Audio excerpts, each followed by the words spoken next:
dulu.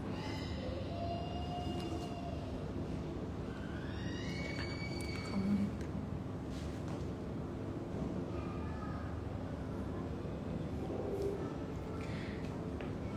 Jadi pertanyaannya berupa tulisan atau Terjawab di sama tadi dia. ya? Oh, oke.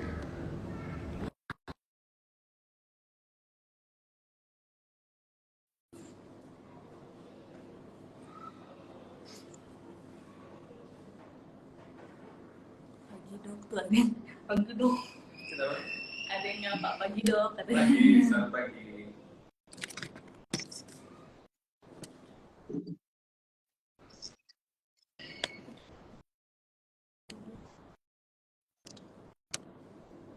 Oke, handphone kali ya, supaya jelas ya. Aku pegang ya, Oke. suaranya. Kayak saya kedengeran dia, saya jelas lagi nomor.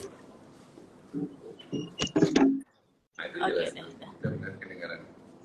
Suara saya jelas nggak?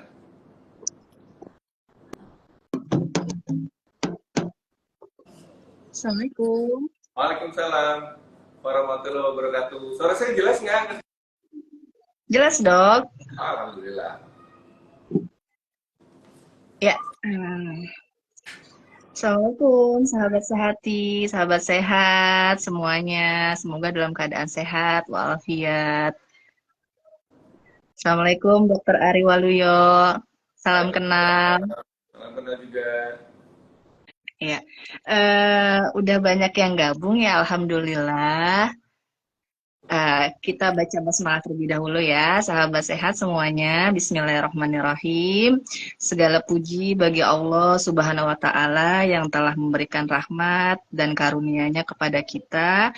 Sholawat dan salam kita sampaikan kepada junjungan kita Nabi Muhammad Shallallahu Alaihi Wasallam beserta keluarganya, para sahabat, serta para pengikutnya yang insya Allah istiqomah sampai yaumil akhir. Ya, perkenalkan nama saya Okta Lusiningsih, saya tim komunitas Sahabat Sehati. Komunitas Sahabat Sehati ini bergerak di bidang kesehatan, di mana para penggeraknya terdiri dari dokter, bidan, farmasi, dan praktisi kesehatan lainnya. Tujuan kami adalah menyampaikan informasi kepada masyarakat terkait isu terkini dunia kesehatan. Pada kesempatan ini, kami bersinergi dengan Dompet Duafa mengadakan IG Live dengan narasumber dokter spesialis obstetrik ginekologi sekaligus dosen, yaitu Dr. Ali Waluyo. Saya bacakan CV-nya ya dok, sebentar.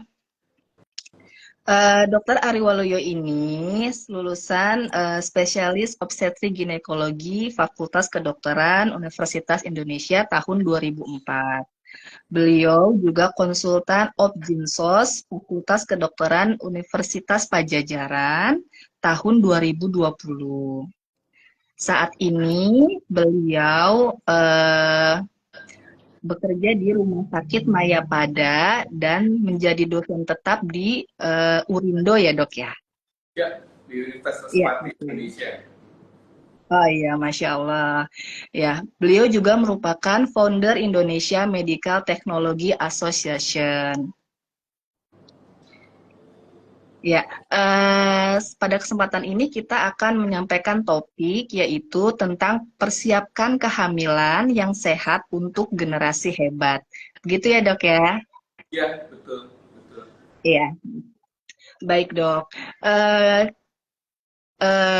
Biasanya nih dok, kalau kita kan inginnya sebagai orang tua itu memiliki bayi yang terlahir sehat. Tentu saja itu menjadi dambaan setiap orang tua, khususnya ibu hamil. Nah, namun para orang tua, khususnya ibu hamil juga harus menghadapi perubahan hormonal saat hamil. Nah, kesiapan apa saja nih dok yang dalam menghadapi perubahan hormonal saat hamil? Ya baik, jadi emang ini satu topik yang menarik ya. Jadi emang bahwa persiapan untuk generasi yang berikutnya ya. Jadi itu sebetulnya harus disiapkan bukan hanya pada saat hamil, tapi sebaiknya disiapkan pada saat akan mau menikah. Gitu. Jadi harus lebih awal, lebih dini gitu ya. Jadi ada satu penelitian ternyata ibu hamil di Indonesia itu hampir 50% itu ternyata menderita anemia. Bayangin kan, padahal itu sangat mempengaruhi ya baik kesehatan ibu maupun kesehatan janinnya. Jadi alangkah baiknya kalau misalnya kita mau mempersiapkan atau mau menciptakan menghasilkan generasi yang baik dan unggul, itu harus dipersiapkan ya kalau bisa sedini mungkin, bahkan ya kalau emang palingnya itu pada saat dia sebelum dia menikah. Jadi seperti itu.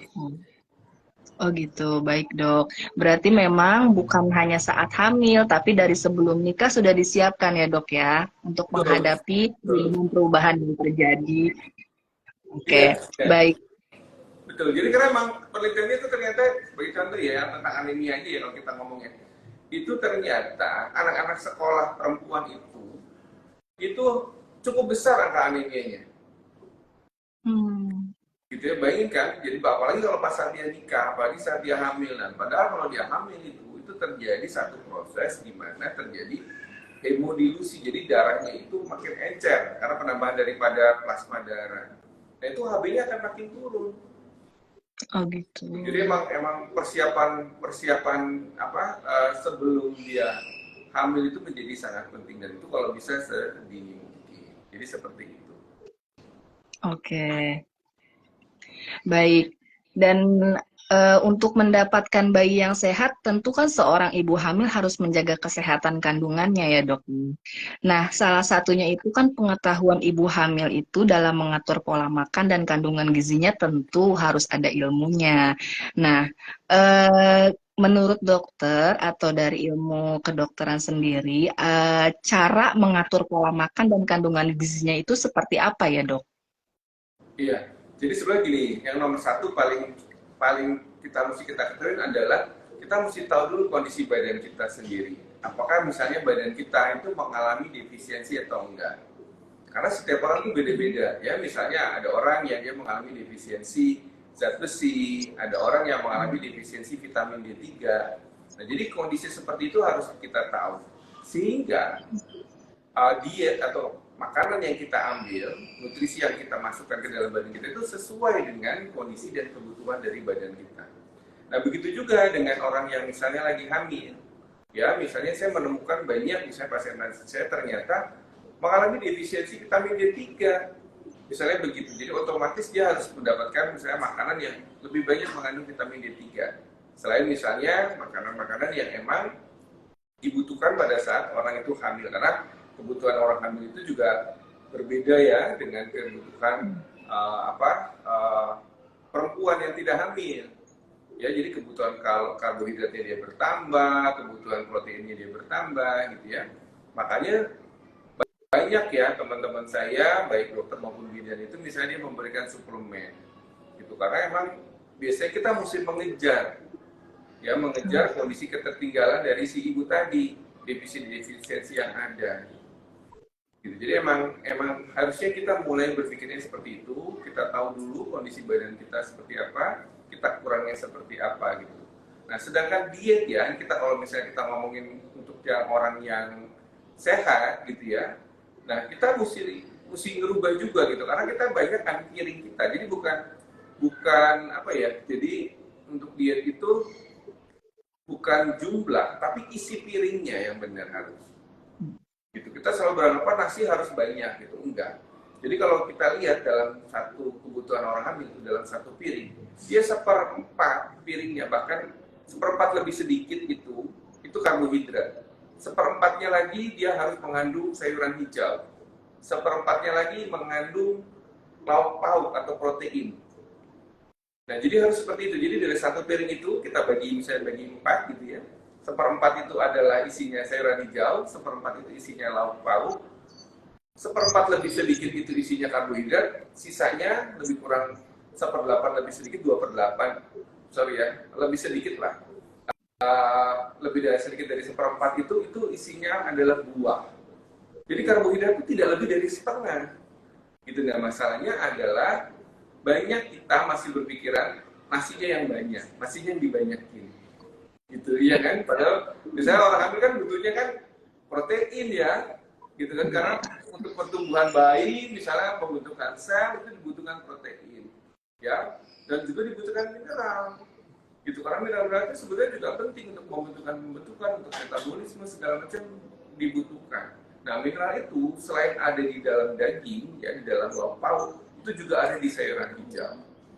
Ya, jadi emang satu poin yang saya lihat banyak teman-teman, jadi ibu-ibu itu banyak makan misalnya sayuran hijau gitu ya, kita bilang seperempat, itu kuahnya aja.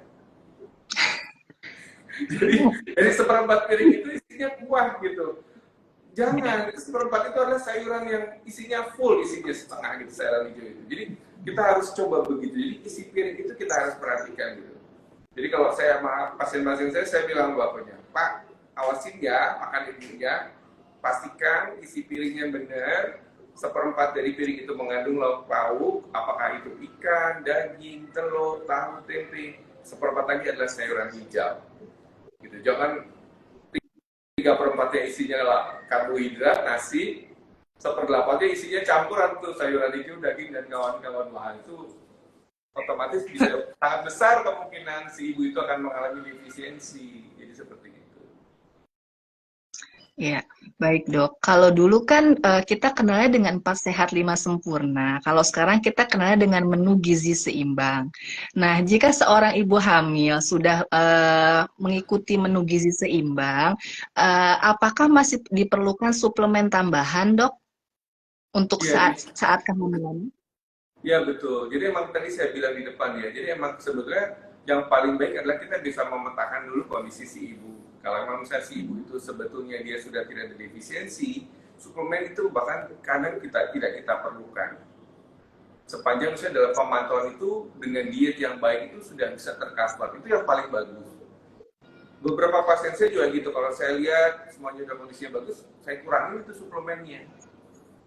Gitu. Nah, suplemen itu biasanya terjadi karena intake dari si ibu itu yang kurang bagus. Atau misalnya tadi saya bilang dia memang masih ada defisiensi yang tidak terkejar, misalnya dengan intake yang dia ada. Jadi terpaksa kita kasih suplemen untuk bisa mengejar defisiensi tadi. Jadi sebenarnya ibu hamil itu, keluhan yang ada pada ibu hamil itu sebagian bisa disebabkan karena defisiensi. Sebagai contoh misalnya, beberapa pasien saya dia mengeluh suka kram kakinya gitu ya, otot-otot kakinya kram. Itu obatnya itu gampang sebetulnya, cuma kalsium aja. Begitu kalsium intake kalsiumnya dinaikin, karena kalsium itu berguna sebetulnya untuk kontraksi dan relaksasi otot. Jadi begitu dia cukup kalsiumnya, nah keluhan kram itu akan berkurang. Ya jadi sebenarnya mungkin kita harus mulai juga bahwa kita ngobatin sesuatu itu tidak selalu dengan obat, tapi dengan intake, dengan makanan, dengan gaya hidup yang lebih baik. Jadi seperti itu. Baik. Terima kasih dokter. Terus selanjutnya tingginya angka kematian ibu dan angka kematian bayi di Indonesia itu kan salah satunya disebabkan kurangnya pengetahuan ibu tentang permasalahan yang dapat timbul dalam kehamilan. Nah, hal apa aja sih dok yang harus dihindari agar kehamilan itu tetap sehat? Iya, jadi emang sebenarnya ada beberapa hal yang harus diketahui oleh ibu hamil ya. Yang pertama adalah kalau saya nih biasanya saya kasih tahu do and don't-nya. Ya, jadi misalnya makanan apa yang harus mereka hindari supaya jangan sampai pertumbuhan bayinya terganggu ya. Obat-obatan juga mereka juga harus jaga aktivitas apa aja yang harus mereka hindari. Ya, seperti itu gitu ya. Nah, hal-hal tadi sebenarnya itu akan bisa membantu si ibu itu bisa melalui masa kehamilannya dengan baik. Jadi sebetulnya itu prinsipnya. Karena kalau misalnya, contohnya gitu, olahraga ya, orang hamil tuh nggak boleh olahraga yang high impact, gitu.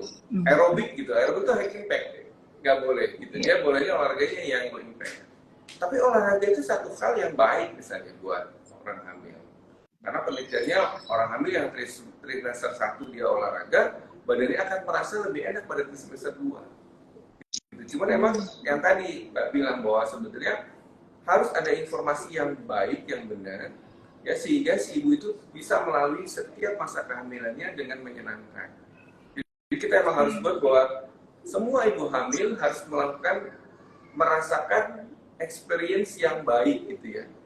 Jadi dia menjalani kehamilannya dengan menyenangkan. Bagaimana caranya? Ya satu, misalnya dia harus masuk hamil dalam kondisi yang baik, yang sehat. Sehingga dia tidak ada keluhan. Dia tahu hal-hal apa aja yang baik buat kehamilannya. Dia bisa lakukan itu. Dia hindarin hal-hal yang bisa mengganggu kehamilannya. Karena yang membuat misalnya seorang ibu itu misalnya perasaannya jadi sedih atau apa, kalau misalnya dia dalam menjalani masa kehamilan itu terdapat gangguan atau masalah, itu pasti membuat secara psikologis ya, yang pasti ya, itu si ibu tuh akan merasa jadi aduh gimana ya nanti anak saya ya, bagaimana dengan saya ya. Nah itu yang harus ada pada setiap ibu hamil. Jadi seperti itu sih kalau dari saya sih ya. Ya. Berarti salah satunya olahraga ya dok ya saat hamil ya dok. Tapi olahraganya juga tentu Benar. seperti mungkin kalau sekarang kan ada senam hamil, ada yoga seperti itu ya dok ya. Tentunya didampingi oleh instruktur yang sudah tersertifikasi seperti itu.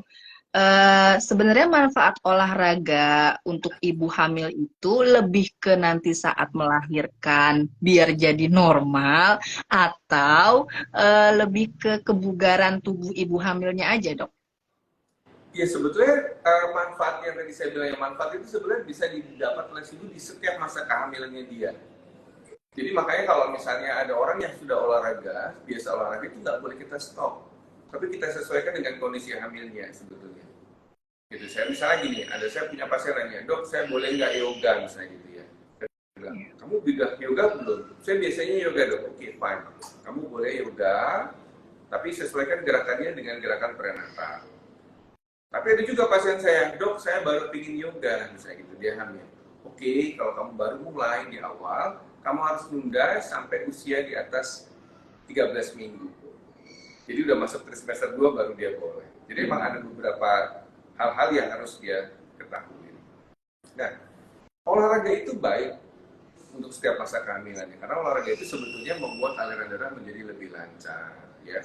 Terus badan itu menjadi lebih sehat. Dan secara psikologi sebetulnya olahraga itu juga mengeluarkan endorfin. Jadi si ibu itu akan menjadi lebih senang. Jadi olahraga pada orang hamil itu selain aspek buat olahraganya, sebenarnya ada aspek rekreasinya buat dia. Kalau orang hamil itu badannya kan sakit-sakitnya nggak enak, apa segala macam. Kadang-kadang bete di rumah terus apa segala macam. Kalau dia olahraga, apalagi olahraga yang outdoor gitu ya, nah itu akan bisa membuat dia menjadi lebih senang. Secara psikis juga akan jadi lebih baik. Nah untuk persalinan sendiri, otomatis sebetulnya olahraga itu sangat penting, terutama olahraga yang emang ditujukan bagaimana supaya nanti jalan-jalan lain itu bisa menjadi lebih baik. Ya karena jalan lain itu ada dua sebetulnya, yaitu ada tulang. Ya tulang itu kan keras, nggak bisa kita apa-apain. Nah untungnya tulang itu kan berikatan dengan ligamen, ya, jadi ada ototnya. Nah itu yang bisa kita manipulasi. Bagaimana manipulasinya? Itu dengan senam tadi dan olahraga. Nah itu akan bisa membantu supaya dia bisa lebih lemas jalan lahir, sehingga kalau pada saat persalinan dibutuhkan akomodasi, misalnya bahwa dia harus menjadi lebih longgar lagi gitu, bisa lebih lebar lagi supaya si bayi bisa lewat, dia bisa terjadi gitu, karena lebih lentur gitu otot-ototnya tadi dan ligamen-ligamen tadi, sehingga dia bisa membantu si bayi itu bisa lewat jalan lahir dan lahir dengan selamat. Gitu. Jadi, nah saya selalu cerita nih sama pasien-pasien saya, dok kenapa sih kok sekarang selalu banyak operasi? Saya bilang gini, lahir normal pun itu harus diusahakan. Jadi nggak ujuk-ujuk kamu kontrol aja tiap minggu, tiap bulan, segala macam terus bisa lahir normal, enggak. Gitu. Karena tadi misalnya untuk bisa lahir normal tuh ternyata butuh beberapa hal. Salah satunya adalah aktivitas dari si ibu. Selain misalnya kondisi plasenta, kondisi air tuban, kondisi bayi ya. Saya dulu waktu jadi kepala puskesmas tuh selalu dikagetin gitu sama penduduk datang. Dok, minta tolong, ada yang lahiran. Di mana? Di atas gunung. Jadi ibunya hamil tua masih bawain makanan gitu buat bapaknya gitu kan. Bayangin kan jalannya jauh, gitu, segala macam aktivitas fisik seperti apa yang dia jalanin gitu kan. Jadi otomatis dia tuh otot-ototnya kan bekerja, ada aktivitasnya gitu ya. Nah, Sedangkan kita, kalau kita di kota-kota besar itu kita lihat, rata-rata ibu hamil itu bekerja, duduk, diam. Ya, terus dia naik mobil, turun jalan sedikit, duduk lagi. Sangat kurang aktivitasnya. Gitu. Padahal itu kan perlu ya, tadi kan saya bilang supaya aliran lancar, supaya otot-otot rahimnya itu juga bisa bagus gitu. Jadi senam hamil yang tadi ditanyakan tuh itu menjadi sangat penting untuk membantu supaya otot-otot itu menjadi lebih baik, lebih lemes supaya bisa berakomodasi pada saat melahirkan si bayinya. Dan yang kedua adalah itu tadi aktivitas yang olahraga supaya badannya lebih kuat, karena proses melahirkan itu juga satu proses yang membutuhkan kebugaran. Nah, kebugaran itu bisa dicapai dengan olahraga. Ya, baik dok. Jadi mungkin kita bisa, jadi persepsinya tuh gini dok, kalau ibu-ibu hamil tuh, saya mau lahiran normal, jadi saya mau senam hamil, mau yoga gitu. Tapi misalnya endingnya gitu, sampai sesar, jadi mereka tuh seperti kecewa gitu. Padahal mungkin harusnya instruktur mungkin menyampaikan di awal ya dok ya. Kalau misalnya memang tujuan utamanya adalah kebugaran ibu hamil sendiri ya dok ya. Dan untuk membantu jika nanti saat persalinan normal seperti itu ya dok ya. Iya, Bukan ya. Jadinya bukan. Nggak ada jaminan ya, maksudnya nggak ada jaminan untuk lahir normal ya dengan olahraga itu emang nggak ada, karena emang di kedokteran tuh nggak ada hitam putih. Tapi yang kita mesti lihat adalah dalam statistik sendiri. Jadi di dalam statistik sebetulnya angka sesar itu adalah 10%. 10-15% persalinan itu membutuhkan tindakan seksiu sesarian. Ya, jadi hampir 90% itu sebenarnya persalinan itu berlangsung normal. Jadi sebenarnya begitu. Jadi, nah kalau misalnya kita lihat tadi, kenapa jadi operasi ya, kita mesti lihat dulu, misalnya apakah penyebabnya daripada plasentanya, contohnya misalnya plasenta previa. Dari bayinya, misalnya bayinya posisinya letaknya lintang atau sungsang, otomatis kan nggak bisa lahir normal kan. Tapi pada kondisi yang misalnya semuanya baik gitu ya, dia mempunyai kans untuk bisa lahir normal itu sebenarnya 90%. Tapi itu harus diusahakan ya, tadi yang saya ingetin ya, jadi juga jangan malas-malasan, misalnya mentang-mentang, gue udah kontrol nih tiap bulan rajin sama bidan, sama dokter, pasti gue lahir normal. Enggak juga. Itu untuk masihnya tadi, plasentanya, ketubannya, apa segala macam bagus. Tapi bagaimana nanti dia menjaga makannya, supaya bayinya nggak besar, bagaimana supaya otot-otot jalan lahirnya juga bisa baik, nafasnya juga kuat pada saat dia dan itu juga penting kita siapin. Ya. Baik, berarti kembali lagi ya dok, manusia itu tugasnya ikhtiar maksimal, endingnya tawakal. Itu nggak susah kok, gampang kok, banyak kok bisa dan banyak yang berhasil kok. Jadi jangan emang kita sebenarnya kan membiasakan yang seharusnya kan, kita kan seharusnya bergerak, olahraga segala macam kan, tapi kan kita kan merubah nih.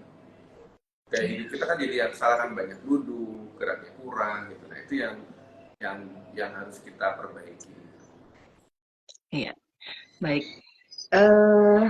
nah dok, di saat hamil itu kan memang emosi seorang ibu hamil itu naik turun ya dok ya, karena pengaruh hormon. Bagaimana dok cara mengelola emosinya gitu untuk para ibu hamil agar lebih tenang, lebih senang, lebih bahagia menjalani kehamilannya seperti itu dok? Iya, jadi pertanyaannya emang begitu, karena emang di trimester 1 terutama tuh orang hamil tuh apa ya, badannya kan rasanya nggak enak, berubah karena hormon tuh ya, jadi dia nggak enak rasanya badannya, kenapa ya badan saya begini gitu. Di trimester 2 juga begitu, dia badannya berubah, jadi makin banyak, makin gendut misalnya gitu kan. Di semester 3 dia juga jadi susah gerak gitu. Nah, itu akan selalu mempengaruhi emosinya dia. Jadi emang orang hamil tuh apa ya, penuh dengan kecemasan sebetulnya. Jadi guru saya itu almarhum Prof. Bulardi itu ngingetin saya, bilang, Ari, kamu jangan takut-takutin pasien kamu, karena pasien orang hamil itu sebenarnya udah penuh dengan kecemasan. Gitu. Jadi harus ditenangkan, dibesarkan hatinya dia. Gitu. Itu nomor 1. Jadi itu mungkin nasihat buat teman-teman sejawat gitu ya, buat sama bidan. Kalau bisa semangatin, jangan ditakut-takutin pasien. Nah, tapi yang juga penting adalah pemberian informasi. Jadi apa yang terjadi yang berubah pada trimester 1? Ya, jadi sebetulnya salah satu sumber ketakutan dari ibu-ibu itu adalah dia bingung. kenapa ya badan saya begini ya? Kenapa ya kok saya berubah ya? Kenapa kok saya muntah-muntah ya? Muntah-muntah yang seperti apa yang bahaya ya? Misalkan begitu. Nah, dengan pemberian informasi yang cukup sesuai dengan masa kehamilannya, itu akan membantu bisa meredakan kecemasan dari si ibu itu sendiri. Ya, walaupun sebetulnya support daripada support sistemnya dia, jadi terutama keluarga dan sekelilingnya dia, orang-orang terdekat itu juga sangat membantu. Jadi emang kalau misalnya hubungannya dia dengan suami, dengan keluarga baik gitu ya, itu biasanya lebih happy dia dibandingin kalau misalnya ada masalah di sana. Nah, itu yang emang kita mesti lihat satu persatu. Tapi sebenarnya intinya itu. Iya, berarti dukungan suami tentunya yang paling utama, kemudian keluarga ya dok ya, untuk membuat ibu hamil itu bisa jadi lebih tenang, senang, dan bahagia dengan kehamilannya. Sama informasi Baik yang dok, tepat. Informasi kenapa yang, dok? informasi yang tepat ya mengenai setiap masa kehamilannya dia. Jadi dia nggak khawatir lagi. Kadang-kadang orang hamil kan suka gitu nih. Wah kok misalnya kok saya sakit ya badannya misalnya di iganya gitu ya. Pada saat hamilnya besar, kok saya nggak bisa tidur ya kalau pas sudah masuk 8 bulan ya. Nah itu kan kita bisa jelasin misalnya. Kita bisa jelasin, Bu itu satu hal yang normal misalnya. Ibu nggak bisa tidur karena bayi itu aktivitasnya dia banyak kan tidur. 70% tidur, 30% bangun. Dan dia bangun itu biasanya di malam hari. Ya kan jadi gini Pak. Hitung-hitung kita bisa bercanda, hitung-hitung ibu latihan begadang tuh kalau anaknya lahir. Oh dia bisa paham jadi. Kalau ibunya nggak kerja bisa bilang, Bu, kalau ibu nanti pas siang ibu tidur, ibu bisa tidur. Jadi orang hamil emang tidurnya harus 8 jam, ya. Tapi nggak harus malam kok. Asal dia bisa penuhin 8 jam, it's okay, nggak apa-apa. Jadi begitu juga buat wanita-wanita yang kerja misalnya. Aduh gimana dong, saya malah nggak bisa tidur, dia bilang gitu. Ya udah nggak apa-apa, kamu begitu pulang kerja mandi, misalnya gitu, sholat habis isya tidur, istirahat. Nanti kalau nanti mau bangun jam 12 terus baru bisa tidur lagi jam 3, ya nggak apa-apa, kamu kan udah tidur paling enggak. Jadi begitu. Jadi kita bisa mensiasati misalnya seperti itu. Baik dok, tentunya informasi yang tepat juga didapat dengan dari ahlinya ya dok ya, seperti dokter spesialis obgyn, dokter Ari ya dok ya, kemudian Itu juga bidan. sama. Oh, iya betul. Iya, tentu dengan mungkin bergabung juga di komunitas kesehatan ya dok ya, seperti Ya, itu. betul. Ya. Peer group tuh penting tuh benar. Peer group tuh penting banget. Peer group itu sangat penting ya, karena biasanya kan dia mempunyai satu kebutuhan yang sama dan tapi juga bisa bertukar pengalaman gitu. Itu sangat sangat baik untuk bisa saling support. Komunitas peer group itu sangat sangat bagus. Iya, baik dok. Dan untuk ibu hamil nih dok, biasanya kan istirahatnya banyak terganggu karena keluhannya biasanya di semester 1. Semester 2 udah agak enakan nih, semester 3 juga istirahatnya mulai terganggu. Nah, sebenarnya istirahat yang cukup itu untuk ibu hamil tuh ada jamnya, harus berapa jam atau bagaimana dok? Iya, jadi emang sebenarnya idealnya itu 8 jam ya. Idealnya itu 8 jam dia bisa bisa tidur gitu ya. Emang kalau di trimester 1 biasanya dia nggak bisa tidurnya karena mualnya, rasa mualnya gitu ya. Cuman emang sekarang sudah banyak obat mual yang bagus ya gitu. Nah, saya emang mensiasati biasanya kalau dia nggak bisa tidur di malam, dia bisa ganti dengan tidur siang. Nah, cuman memang masalah problemnya pada perempuan yang bekerja. Nah, itu agak jadi masalah. Ya kan? Misalnya dia apa kalau kerjanya harus berangkat jam 5 misalnya begitu kan. Pulangnya jam 7, waduh itu yang repot tuh. Jadi waktunya sempit, tapi at least begitu dia sampai rumah ya harus komunikasi sama suaminya, kasih waktu misalnya buat istrinya supaya istirahat. Ya jadi suaminya harus bantu misalnya, jangan misalnya dia pulang istrinya harus beres-beres dulu segala macam, kasih waktu istrinya supaya biar bisa istirahat, supaya dia bisa dapat tuh waktu tidurnya dia gitu. Dan kalau bisa dia tidurnya dengan tenang gitu, dengan nyaman. Jadi harus bantu juga tuh suaminya. Saya selalu bilang sama para suami pasangan saya, istri kamu nih kalau lagi hamil badannya nggak enak loh, kaku-kaku pada sakit-sakit, kamu mesti pijetin buat dia relax supaya dia bisa tidur dengan baik. Apalagi kalau udah hamil tua, nanti dia malam dia bisa bangun lagi tuh. Kalau udah bangun, kamu dia pasti juga nggak enak tuh istrinya. Dia lihat suaminya tidur ngorok gitu. Mau bangunin juga kasihan dia. Jadi gitu. Jadi sebelum kamu tidur, kamu buat istri kamu nyaman, buat supaya istri kamu bisa istirahat. Jadi gitu. Jadi intinya pada orang hamil tuh kalau bisa dia memanfaatkan waktunya, kalau emang dia bisa istirahat, dia istirahat. Saya selalu bilang sama pasien saya, Bu, orang hamil itu harus istirahat sebelum capek. Ya, jadi karena banyak sekali perempuan pekerja itu dia berpikirnya istirahat aja, nanti kalau udah capek atau nanti di rumah bisa istirahat, kan begitu selalu gitu kan. Saya kerjain aja dulu selesai, nanti di rumah bisa istirahat. Itu salah. Karena kalau udah capek biasanya itu akan timbul macam-macam reaksi, ya, bahkan bisa sakit. Kan orang sakit sebenarnya keseimbangan badannya terganggu. Badan kita udah ngasih tahu nih kita harus istirahat, kita lawan misalnya gitu kan. Nah biasanya kita malah bisa jadi sakit. Nah itu yang juga para ibu hamil itu juga harus tahu. Gitu. Jadi dia harus tahu, dia harus dengerin badannya dia. Kalau misalnya rasanya udah capek harus istirahat, jangan dipaksa. Gitu. Jadi seperti itu. Iya, jadi belajar tahu batasan diri ya dok ya. Kapan kapan waktunya harus istirahat, kapan waktunya memang harus beraktivitas. Dan untuk semua yang nonton, para suami, dan nanti kalau ada rekamannya juga yang para suami pada juga nonton, semoga bisa lebih aware lagi sama istrinya, ya lebih membuat istrinya lebih tenang lagi saat kehamilan, begitu ya dok ya? Ya, amin, amin, harus. Iya, jangan lupa ikut istrinya kalau lagi kontrol ya dok ya, jangan istrinya doang ya dok. Iya, iya. Ya, Iya, support seperti lah itu. pokoknya support ya. Cuma kadang-kadang emang banyak juga gitu ya yang bapak-bapak yang terpaksa kerja di luar kota gitu segala macam ya. Oh. Gitu. Jadi emang sebetulnya komunikasi sih.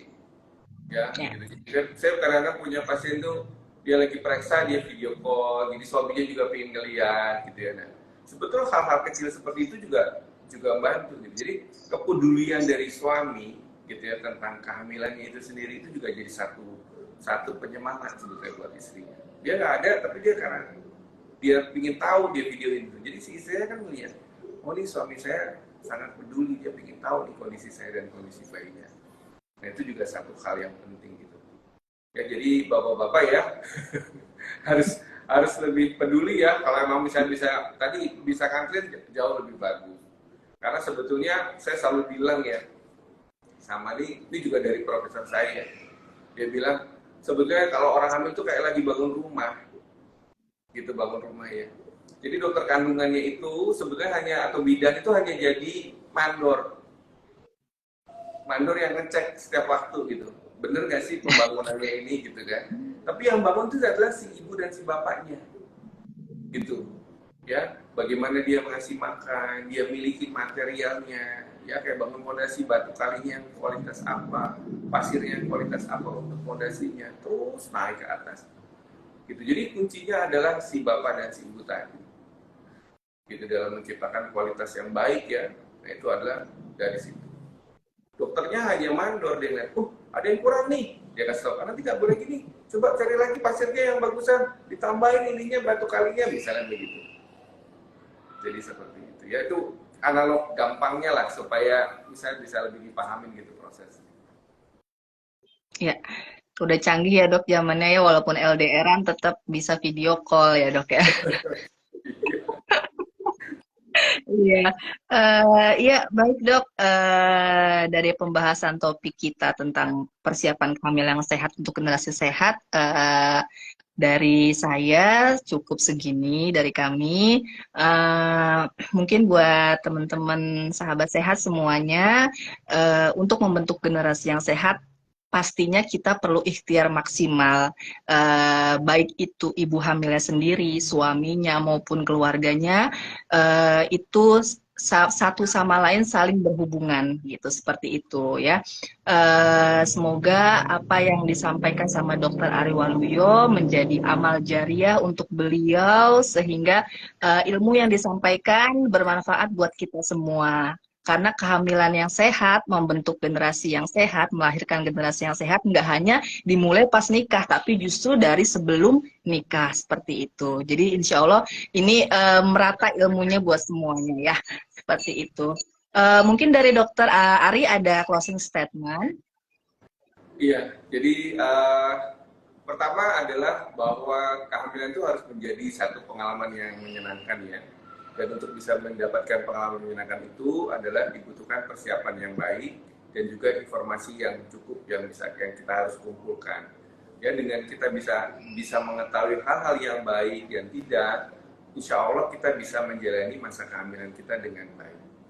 Ya, dan harus semangat bahwa misalnya persalinan normal pun juga sebetulnya itu besar kemungkinannya pada setiap ibu, ya. Jadi kecuali misalnya dia punya faktor risiko yang ada atau misalnya dia bekas operasi, itu akan lebih sulit. Tapi kalau dia misalnya kehamilan pertama ya saya bilangnya itu harus usahakan dan dicoba untuk melahirkan normal. Jadi sebagian besar kehamilan itu sebenarnya normal. Jadi semangat dan jagalah kehamilan itu dengan baik, dengan pengetahuan yang cukup dan informasi yang baik, gitu aja. Ya, baik dok. Oh ya dok, ini masih ada waktu sebenarnya 15 menit. Ya. Mungkin kita buka sesi tanya jawab ya. Mungkin Boleh. ya, ada teman-teman sahabat sehat semuanya di sini yang ingin bertanya langsung kepada Dokter Ari, silahkan chat di kolom komentar. Ada Pak Bayu, Pak Kuyat, siapa lagi nih? Mbak Alivia, Dok. Oh ini ada yang pertanyaan dok. Dok, bagaimana menstabilkan hormon? Seperti itu. Iya, monggo dok. Iya, jadi kalau misalnya orang hamil tuh ya, biasanya emang hormon itu kan mulai naik itu di sekitar, puncaknya tuh di 8-9 minggu ya. Jadi makanya orang tuh mulai mual banget tuh ketahuannya pas 2 bulan. Jadi kalau baru hamil, bulan-bulan pertama tuh biasanya dia masih belum kerasa. Gitu, karena lonjakan hormonnya itu belum ada. Dan emang badan kita butuh beradaptasi. Ya butuh beradaptasi untuk misalnya bisa mengatasi perubahan tadi. Nah, bagaimana cara mengatasinya? Jadi kita pertama kali kita mesti tahu, bahwa keluhan-keluhan ini sebenarnya adalah karena hormon. Dengan kita bisa tahu bahwa ini sebenarnya pengaruh hormon, kita jadi pikirannya nggak kemana-mana. Fine. Yang kedua adalah kita tahu bahwa ini bersifat sementara. Gitu, Bu, ini nggak apa-apa, ini hanya sifatnya sementara. Biasanya adaptasi itu akan terjadi setelah trimester 1 berakhir. Jadi 12-13 minggu si ibu akan merasa lebih enak, 16 minggu biasa keluhan itu akan sangat berkurang, di 20 minggu biasanya ibunya mual muntahnya udah nggak ada, malah ngeluhnya ke saya biasanya berat badan naik.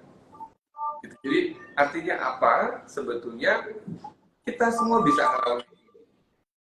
Gitu. Dan andaikan pun misalnya ada keluhan karena hormon yang tidak seimbang itu, biasanya kan terjadinya karena kalau pada hamil ya, itu kan mual muntah yang sangat mencolok gitu, yang keluhan yang signifikannya gitu ya. Nah itu sekarang juga obat-obatnya udah bagus. Jadi emang relatif sekarang kehamilan itu jauh lebih baik dan lebih enak dibandingin misalnya 10, 20 tahun yang lalu. Saya baru lulus saja, obat-obatnya belum sebanyak sekarang gitu. Dan obat-obatnya pun udah cukup aman. Jadi seperti itu, Mbak. Yang bisa saya mudah-mudahan bisa memenuhi pertanyaan nih ya. Ya, pertanyaan selanjutnya tadi dari Budis 2102. Dokter, untuk kehamilan pertama apa yang sebenarnya paling dikhawatirkan sih, Dok? Pada kehamilan pertama ya. Sebetulnya setiap kehamilan itu dia mempunyai faktor risiko ya, faktor risiko. Jadi emang ada beberapa faktor risiko yang berhubungan dengan kehamilan pertama, ya. Jadi misalnya kasus preeklamsi itu lebih mudah, lebih besar kemungkinan terjadinya pada misalnya kehamilan pertama. Jadi bisa begitu. Jadi emang ada beberapa hal yang ada di kehamilan pertama, ada beberapa hal yang meningkat risikonya dengan banyaknya jumlah kehamilannya dia. Bagaimana cara kita atasi dengan tata laksananya gitu ya, mengatasi dan bisa melewati itu gitu misalnya. Yang pertama adalah kita harus mendeteksi faktor resiko tadi. Ya, jadi misalnya seorang ibu nih dia usianya misalnya hamilnya usia lebih dari 35 tahun di kehamilan pertama. Dia merokok misalnya gitu kan. Nah, itu kan dia punya banyak faktor risiko untuk menyebabkan terjadinya yang tadi, misalnya preeklamsi, hipertensi dalam kehamilan gitu. Dia harus hilangin tuh. Yang faktor risiko yang bisa dihilangin, misalnya rokoknya dikurangi, misalnya. Terus suka begadang, misalnya overtime, misalnya dia kerjanya lembur, segala macam mesti dia kurangi. Dia manage stresnya, dia kurangi. Jadi begitu. Karena emang itu beberapa hal yang emang bisa kita lakukan. Sedangkan faktor-faktor yang menetap, misalnya emang udah ada pada si ibu tadi, ya otomatis kita nggak bisa kita rubah, cuma kita awasin aja dan kita kondisikan supaya si badan si ibu itu dalam kondisi yang optimal. Emang pada trimester 1 sendiri sebetulnya yang paling banyak tuh emang yang berhubungan ya dengan kehamilan itu, kalau trimester 1 misalnya preeklamsi, keguguran juga bisa, ya misalnya kan gitu ya, kita bisa lihat gitu. Nah, walaupun sih sebetulnya itu bisa juga terjadi pada kehamilan-kehamilan yang berikutnya. Cuman kalau preeklamsi sendiri, kalau di kehamilan yang kedua, ketiga itu malah turun. Kecuali dia punya risiko preeklamsi di kehamilan yang sebelumnya. Jadi seperti itu. Dia udah dijawab katanya, makasih dokter katanya.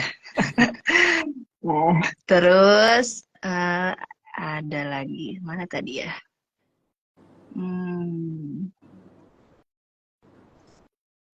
Bentar dok, kecil-kecil sebentar.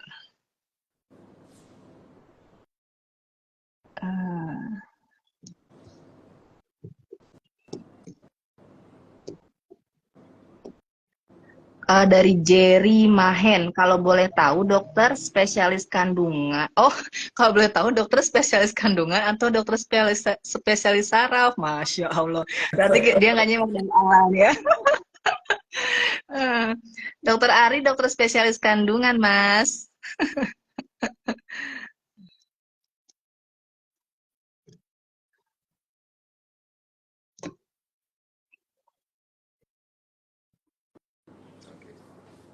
Ya. Iya. Ini sudah dijawab ya. Ini ya, dok, ada dari Anissa PTRS FPR. Dok, apakah ibu hamil boleh naik pesawat? Katanya dok. Oke. Ya, ini pertanyaan orang suka jalan-jalan ya. Dan saya juga suka punya dapat pertanyaan gitu tuh. Masalahnya kadang-kadang ini kalau anak-anak sekarang generasi milenial kan suka berburu tiket. Terus tiba-tiba kaget ataunya hamil gitu ya. Udah pesennya 6 bulan sebelumnya gitu ya. Nah, jadi sebenarnya gini, pada kondisi kehamilan yang sehat ya, kita tuh bisa aja melakukan penerbangan. Ya. Dan cuman emang kalau secara medis sebetulnya paling aman sih kalau udah lewat trimester 1. Ya, kalau saya paling aman tuh di atas 16 minggu sebetulnya, karena plasenta sudah terbentuk sempurna, udah baik lah. Itu udah lebih kuat, ibunya pun juga lebih enak badannya. Gitu. Walaupun saya sendiri pernah punya pasien, dia ini flight attendant gitu, pramugari gitu. Nah dia baru tahu hamilnya udah 4 bulan, bayangin kan? Angkat koper, pakai bajunya seperti apa gitu kan? Karena dia sehat, bayinya sehat-sehat aja. Gitu deh. Yang jadi pertanyaan, pada kondisi apa misalnya dia tidak boleh terbang? Yang pasti adalah kalau misalnya ada riwayat perdarahan atau riwayat keguguran sebelumnya. Itu sebaiknya jangan itu. Karena kita nggak tahu ya kalau pada saat kita misalnya terbang gitu ya, bagaimana kondisi cuaca di atas, tiba-tiba ada turbulensi atau apa segala macam ya, ada penurunan tekanan di dalam kabin segala macam. Nah itu sangat bisa mengancam kehamilannya dia. Jadi sebaiknya sih kalau ada riwayat yang tadi saya sebutkan, ditunda lah untuk melakukan penerbangan. Jadi seperti itu. Ya, berarti nggak ada untuk umur kehamilannya sebenarnya nggak ada batasan gitu dok untuk naik pesawat. selama Ada, sehat?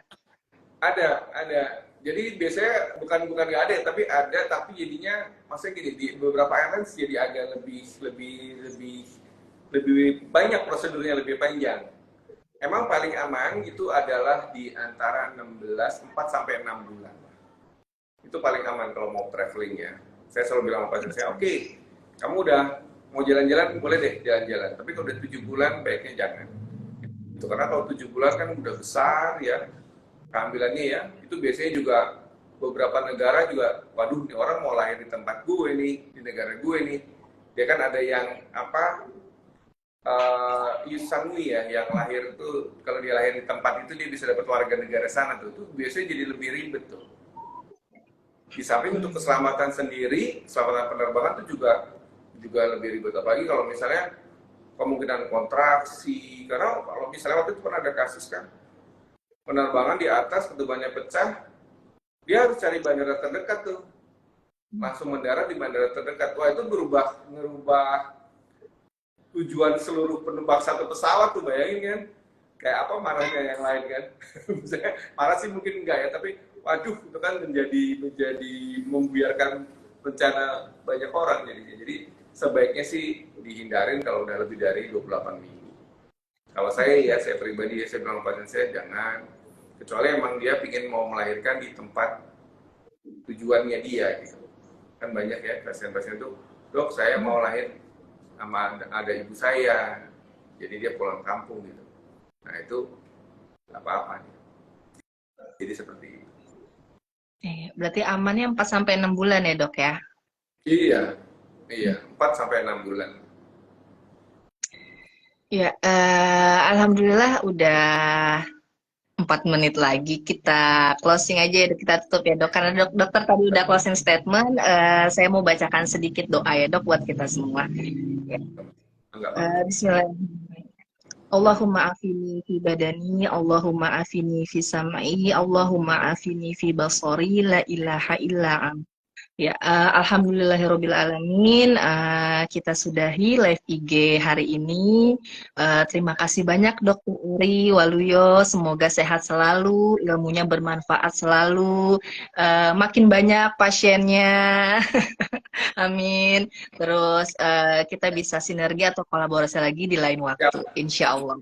Ya, terima kasih juga buat Dompet Duafa yang sudah memfasilitasi komunitas Sahabat Sehati untuk bisa kolaborasi sama Dokter Ari Waluyo. Wassalamualaikum warahmatullahi wabarakatuh. Salam sehat, sahabat sehat semua. Assalamualaikum. Waalaikumsalam warahmatullahi wabarakatuh.